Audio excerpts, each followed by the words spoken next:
Hello everyone, I hope आप लोग की प्रिपरेशन अच्छी चल रही होगी। और आज बात करेंगे pre plus mains strategy. Last 6 month की क्या स्ट्रैटी होनी चाहिए, ठीक है।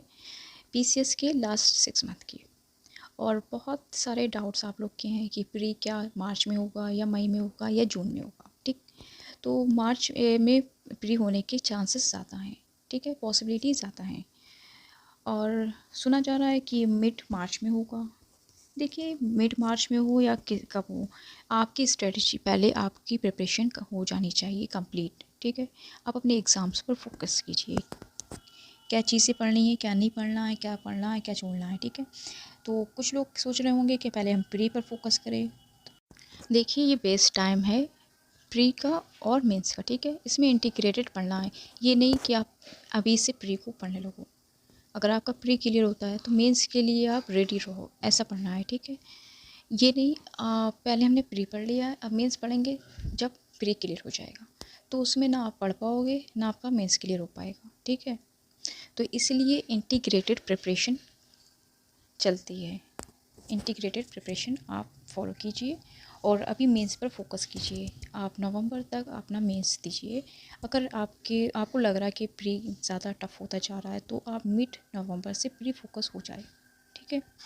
तो अभी आप अपना मेंस पर फोकस कीजिए, क्योंकि मेंस में बहुत सारे सब्जेक्ट्स हैं आपको कंप्लीट करने होते हैं, और आप मेंस के टाइम ये सब चीज़ें नहीं कर सकते हो।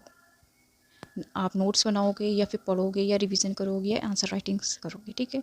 तो इसलिए आपके पास पहले से नोट्स होने चाहिए। अभी मेंस पर फोकस कीजिए और विथ नोट्स, ठीक है। नोट्स भी आपके पास होने चाहिए। देखिए, आपके पास अभी नोट्स होंगे और एग्ज़ाम जब आपका मेंस होगा तो आप उसको जितना रिवीजन करोगे आप शॉर्ट नोट्स भी बना लेंगे, ठीक है। उस टाइम शॉर्ट नोट्स ही बनाए जाते हैं। अभी आप अपना नोट्स प्रिपेयर करें और अपना मेंस। कुछ सब्जेक्ट ऐसे होते हैं कि आप देखो प्री में भी आएंगे और मेंस में भी आएंगे। जैसे कि आपका हिस्ट्री होगा, पॉलिटी है, जोग्राफी है, एनवायरनमेंट है, साइंस है, ठीक है। देखो यूपी पीसीएस में साइंस जनरल साइंस से पूछी जाती है, और मेंस में आता है साइंस टेक, ठीक है। तो साइंस टेक मेंस के लिए, तो मेंस में जब आपका मेंस होगा तभी आप पढ़ लीजिएगा। अभी आप जनरल साइंस पढ़ो, प्री में भी आप उसका वेट ज़्यादा है, ठीक है। तो ये सब सब्जेक्ट्स हो गए हैं, तो आप ये प्री के लिए मेंस के लिए दोनों के लिए हेल्पफुल रहेंगे। और जो चीज़ें मेंस के लिए हैं उसके नोट्स आप प्रिपेयर कर लो, ये सब्जेक्ट फोकस कीजिए। और उसके साथ आप, अगर आप यूपी पीसीएस दे रहे हैं तो R O A R O का भी दीजिए, ठीक है। साथ में आप इसका एग्ज़ाम दे सकते हैं। सेम सिलेबस है, बस थोड़ा बहुत है। हिंदी को आप ज़्यादा पढ़े, क्योंकि हिंदी का उसमें वेटेज ज़्यादा है R O A R O में। तो आप R O A R O के लिए हिंदी भी पढ़ सकते हैं। अभी इसी हिंदी को भी पढ़िए। और बाकी लोग कहते हैं जैसे कि मैं इफ़ेक्टिवली जो कितने घंटे पढ़ना चाहिए, 3 घंटे 4 घंटे पढ़ लेते हैं। और कॉन्टीन्यूसली मतलब आज एक दिन पढ़ लिया, दूसरे दिन नहीं पढ़ पाए। देखो, एक आप चाहे 3 4 घंटे पढ़ो, लेकिन रेगुलर कॉन्टीन्यूसली पढ़िए। ये नहीं कि आज पढ़ा कल नहीं पढ़ा परसों पढ़ा, तो ऐसे मत कीजिए। आप रेगुलरली पढ़िए, इतने स्ट्रिक्टली अपना प्लान ना बनाए जो आप फॉलो ना कर पाए, ठीक है। तो आप इतना जैसे छोटे छोटे टारगेट्स आप लीजिए, उसको पहले कंप्लीट कीजिए। जब आप छोटे जो टारगेट्स को बनाएंगे, उसको अचीव करेंगे, तो आपके अंदर खुद कॉन्फिडेंस आ जाएगा। तो आप आगे प्लान कर सकते हैं नेक्स्ट स्ट्रेटजी, ठीक है। तो पहले आप छोटे टारगेट्स बनाइए कि मुझे एक टॉपिक पढ़ना है तो आज ही कंप्लीट करना है, कल पर नहीं छोड़ना है, ठीक है।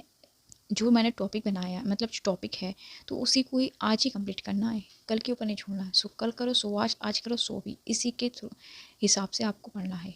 नेक्स्ट सेकेंड टॉपिक को देखिए।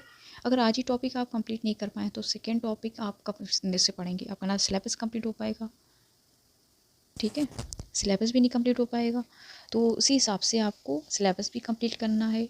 और मेंस पर्सपेक्टिव देखो, बाकी लोग कहेंगे मेंस के लिए ना भी पढ़ो, प्री के लिए पहले फोकस हो जाओ, क्योंकि प्री ही नहीं निकल पा रहा है तो मेंस क्या करना है। जब प्री नहीं क्लियर होगा तो मेंस क्या देंगे। देखो, प्री का ये है कि अगर आपका प्री क्लियर हो गया तो उसके बाद मेंस देना ही देना। तो मेंस आपका रेडी होना चाहिए, आपका मेंस रेडी होगा।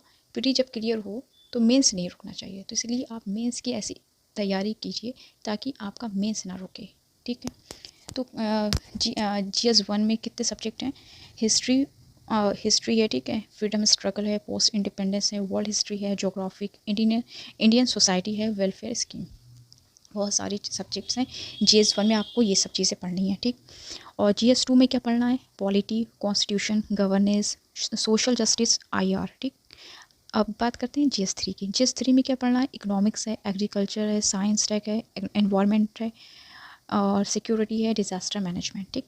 अब GS 4 में क्या है? एथिक्स, एटीट्यूड, एप्टीट्यूड है, moral thinkers and philosopher, emotional intelligent, public organisation और प्रोबिटी और इन गवर्नेंस, ठीक। इतने सारे टॉपिक्स हैं, आप एक प्री के बाद पढ़ोगे ये पॉसिबल नहीं हो पाता है, ठीक है। आप पढ़ोगे या फिर आंसर राइटिंग करोगे, क्या क्या मैनेज करेंगे? तो इसलिए कहते हैं पहले आप अपना मेंस रेडी कीजिए।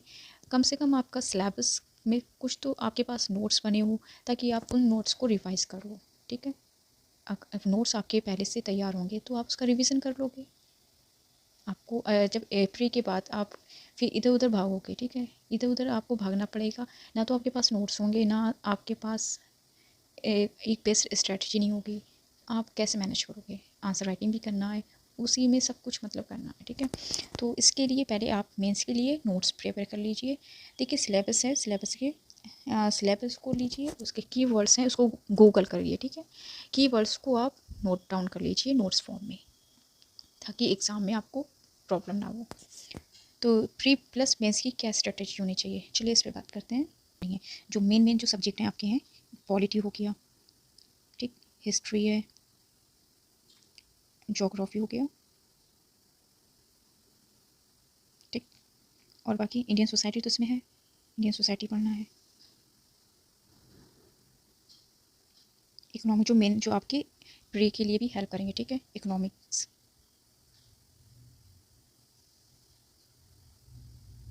साइंस टेक में आप अभी जनरल साइंस को ही पढ़ लीजिए, क्योंकि करंट बेस पर है। और एनवायरनमेंट एंड इकोलॉजी, ठीक। और बाकी डिज़ास्टर मैनेजमेंट हो गया है, सिक्योरिटी है, और बाकी एथिक्स में हमने बताया था अभी आपको। इतने सारे सब्जेक्ट्स आपको भी कंप्लीट करने हैं, तो इसलिए मैं कह रही हूँ आप अभी नोट्स प्रिपेयर कर लीजिए, ठीक है। देखो बाकी लोग कहेंगे आप आंसर राइटिंग करें, देखो आंसर राइटिंग के लिए ये होता है ना, आपके माइंड में पहले तो कुछ होना चाहिए, तभी तो आप लिखोगे। माइंड में अगर आपकी सब चीज़ें होंगी तभी आप आंसर्स लिखोगे। तो पहले आप नोट्स प्रिपेयर कर लीजिए और बाद में आप फिर प्री मोड हो जाइएगा। मिड नवंबर से प्री मोड, फिर फोकस कीजिए प्री को, उसमें आपका RO भी हो जाएगा और प्री इसका PCS का भी हो जाएगा। तो ये बेस्ट स्ट्रेटजी होगी, ठीक है। तो इसलिए आप पहले इसको सब्जेक्ट जो मेन है आपके प्री प्लस मेंस दोनों में आएंगे, पहले उसको रेडी कर लीजिए। बाकी जो सब्जेक्ट्स हैं उसके नोट्स प्रिपेयर कर लीजिए, उसके नोट्स होंगे तो आपको इधर उधर भागने की ज़रूरत नहीं पड़ेगी।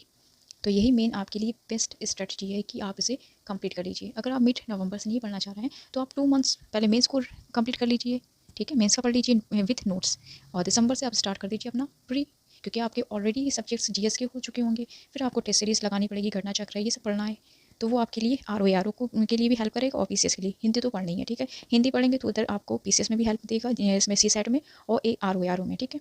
तो ये आपके लिए बेस्ट स्ट्रेटजी रहेगी। अगर आपको मेरा वीडियो अच्छा लगा हो तो लाइक कीजिए, सब्सक्राइब कीजिए और ज़्यादा से ज़्यादा शेयर कीजिए। Thank you watching my this video.